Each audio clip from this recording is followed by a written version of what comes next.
Как выглядели комнаты в крымско-татарском доме в начале прошлого века? Во что одевались женщины и мужчины? Как проходил обряд бракосочетания? И даже как готовились настоящие бахчисарайские чебуреки? Обо всем этом можно узнать на выставке коллекционера Абдуль-Вахаба Сейдхалилова, которая открылась в Крымско-татарском музее в Акмесджите. Takdim edilmiş Hadimi Bahçesaray ve ne için Bahçesaray? Çünkü diğer Hadimi şehirlerimiz Kefi, Kezlev, onlar yalı boyunda ve onlar kurdular Osmanlı İmperiyasının Hadimi Yunanistan'ın, Akdeniz medeniyetinin böyle bir tesirine. Ama Bahçesaray bu Kırım'ın özeginde bulundu ve bu böyle bir temiz, autentik ve böyle bir Tatarlığının özegi olan şehir.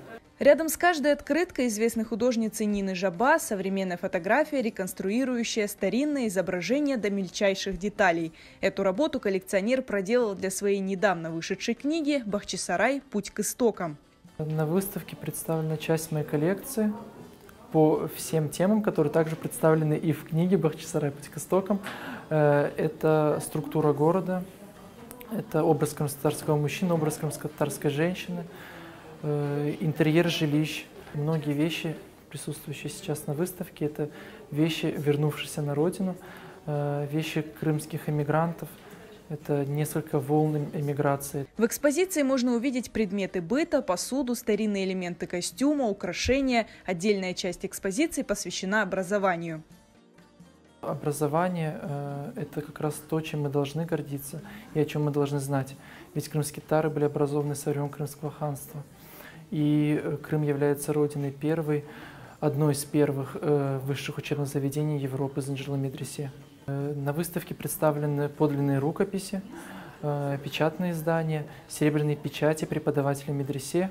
Многие предметы на выставке поистине уникальны, и это только часть коллекции, которую Абдуль-Вахаб Сейдхалилов собирает уже несколько лет.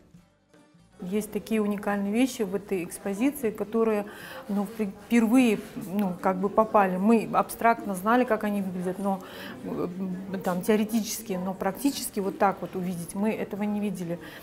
Коллекционер, которому 21 год, и он настолько человек, думающий глубоко, так даже многие наши соотечественники не думают и в 50 лет. Для нас, как для ремесленников, мастеров, очень важно, когда есть такие люди, которые коллекционируют утерянное богатство нашей культуры. Выставка «Бахчисарай. Путь к истокам» представлена в 4 залах музея. Она будет открыта для посетителей в течение 2 месяцев.